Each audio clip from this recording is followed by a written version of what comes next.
Magical pond, golden tortoise and बंकी। ये बात एक भूमिगत जादुई तालाब की है। एक जंगल में एक जानवरों का झुंड मौजूद था। गर्मियों का मौसम था, तालाब सूख चुका था। सभी जानवरों के लिए पानी की किल्लत होने लगी। तभी महाराज ने सभी जानवरों के साथ एक सभा का आयोजन किया। महाराज शेर, हमारे जंगल में जो पानी का इकलौता स्रोत था वो भी अब सूख चुका है। हमें अब इस जंगल से दूसरे जंगल की ओर जाना पड़ेगा।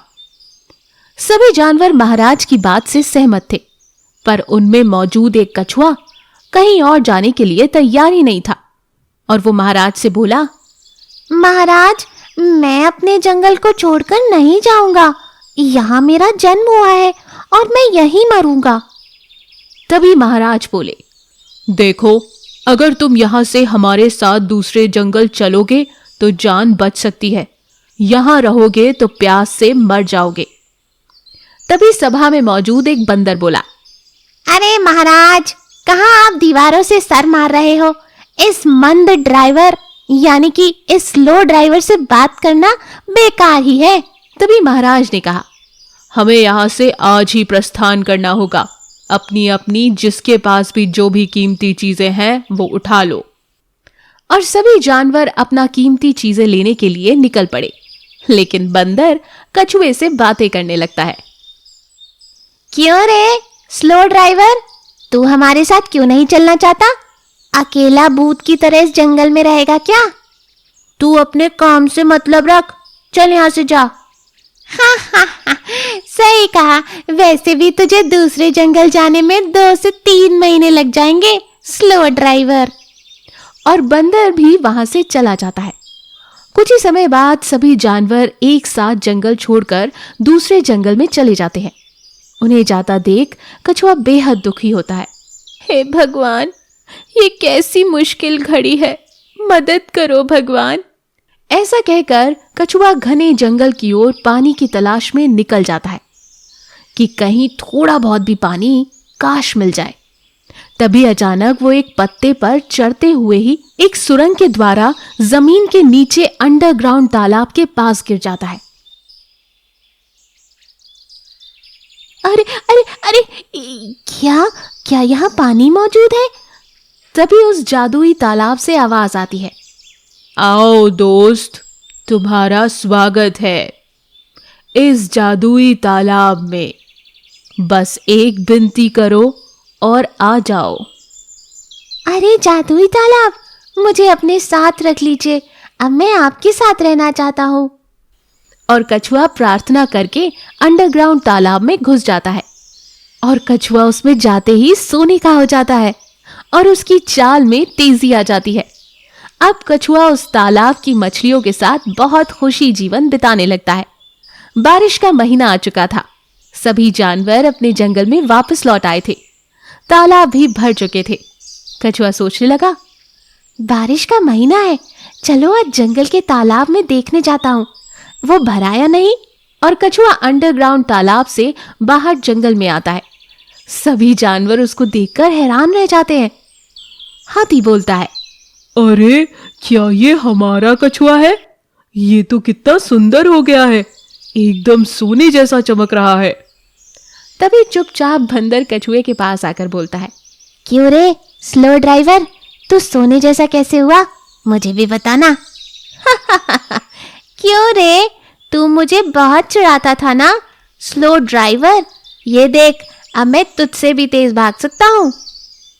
और कछुआ बंदर से तेज चलकर दिखा देता है। बंदर बड़ा हैरान और परेशान हो जाता है और सोचता है, अरे इसने ऐसी कौन सी जड़ी बूटी खा ली जो इतना तेज भागने लगा? पता करना पड़ेगा। और बंदर कछुए से बहुत बार पूछता है, लेकिन कछुआ एक भी बात बंदर को नहीं बताता। धीरे धीरे करके सभी जानवर कछुए को चाहने लगते हैं, पर इस बात से नाराज बंदर को अंदर ही अंदर जलन होती रहती है। अरे कैसे ये सभी के दिलों पर राज करने लगा है, आज तो सारा माजरा जानकर ही रहूंगा। एक दिन बंदर कछुए का पीछा करता है जब कछुआ जादुई तालाब में जा रहा था, और वो उस तालाब के पास जाकर कछुए से कहता है, हा, हा, हा, तुझे क्या लगा तू नहीं बताएगा तो मुझे पता नहीं चलेगा? और वो तालाब से कहता है, ए जादुई तालाब, जल्दी से मुझे भी सोने का बना दे, नहीं तो तुझे यहाँ से खाली करवा दूंगा। तभी तालाब कहता है, जादुई तालाब में स्वागत है, आओ। और बंदर तालाब में जाता है। बंदर तालाब के अंदर जैसे ही जाता है वो अपने भूरे रंग से काले रंग का हो जाता है और बहुत ही बदसूरत हो जाता है। और जब वो जंगल में वापस आता है तो उसे देखकर सब उसका मजाक बनाते हैं। जब उसकी ये हालत के बारे में सब पूछते हैं तो वो जादुई तालाब के बारे में किसी को नहीं बताता। अरे यार, अभी जादुई तालाब के बारे में बताऊंगा, उसी ने मेरी ये हालत की है, तो सब मुझे बदसूरत के साथ साथ मूर्ख भी बोलेंगे। और बंदर अब इधर का रहा ना उधर का। इस कहानी से हमें ये सीख मिलती है कि कभी भी दूसरों की कमजोरी का मजाक नहीं उड़ाते, क्योंकि पांचों उंगलियां कभी बराबर नहीं होती। हो सकता है कि जिस चीज में आप अच्छे हो उसमें सामने वाला ना हो, पर हर किसी में कुछ ना कुछ खासियत होती है जो उसे अलग पहचान देती है। मूर्ख बगुले और नेवले की कहानी। कई साल पहले की बात है। एक जंगल में एक बरगद का पेड़ था। उस बरगद के पेड़ पर एक बगला रहता था। उसी पेड़ के नीचे एक बिल में एक सांप भी रहता था। वो सांप बड़ा ही दुष्ट था। अपनी भूख मिटाने के लिए वो बगुले के छोटे छोटे बच्चों को खा लिया करता था। इस बात से बेचारा बगुला बहुत परेशान था। मैं इस सांप का क्या करूं? मेरे न जाने कितने बच्चे इसने मार दिए। मैं इसे छोड़ूंगा नहीं। एक दिन की बात है। सांप की हरकतों से परेशान होकर बगुला नदी किनारे जाकर बैठ गया। बैठे बैठे अचानक उसकी आंखों से आंसू आ गए। बगुले को रोता देख नदी से एक केकड़ा बाहर आया और बोला, अरे बगुले भैया, क्या बात है, यहाँ बैठे बैठे आंसू क्यों बहा रहे हो? क्या परेशानी है? केकड़े की बात सुनकर बगुला बोला, क्या बताऊं केकड़े भैया, मैं तो उस सांप से परेशान हो गया हूँ। वो बार बार मेरे बच्चों को खा जाता है। घोंसला चाहे जितना भी ऊपर बना लूं, वो उस पर चढ़कर मेरे अंडे खत्म कर देता है। अब तो उसके डर से मैं दाना पानी लेने के लिए घर से बाहर भी कहीं नहीं जा सकता। जीना बहुत मुश्किल हो गया है। कुछ समझ नहीं आ रहा कि मैं क्या करूं। अब तुम ही कुछ उपाय बताओ भैया। बगुले की बात सुनकर केकड़े ने सोचा, बगुला तो अपना पेट भरने के लिए मेरे परिवार वालों और दोस्तों को ही खा जाता है। क्यों ना ऐसा कोई उपाय या योजना की जाए कि सांप के साथ साथ बगुले का भी खेल खत्म हो जाए। तभी उसको एक उपाय सूझा। उसने बगुले से कहा, एक काम करो बगुले भैया, तुम्हारे पेड़ के पीछे ही दूर नेवले का बिल है। तुम सांप के बिल से नेवले के बिल तक एक मांस का टुकड़ा बिछा दो। नेवला जब मांस खाने के लिए सांप के बिल तक जाएगा तो सांप को मार ही देगा। बगुले को यह उपाय बहुत अच्छा लगा। उसने वैसा ही किया जैसा केकड़े ने कहा था, लेकिन इसका परिणाम उसे भी भुगतना पड़ा। जैसा कि आप जानते हैं कि बगुला केकड़े का भोजन करता है, तो केकड़े को बगुले से अपना बदला भी तो लेना था। सांप के टुकड़े खाते वक्त नेवला पेड़ के पास आ गया, तो उसने सांप के साथ साथ बगुले को भी अपना शिकार बना लिया। और इसी के साथ केकड़े की चालाकी से सांप भी मर गया और साथ में बगुला भी।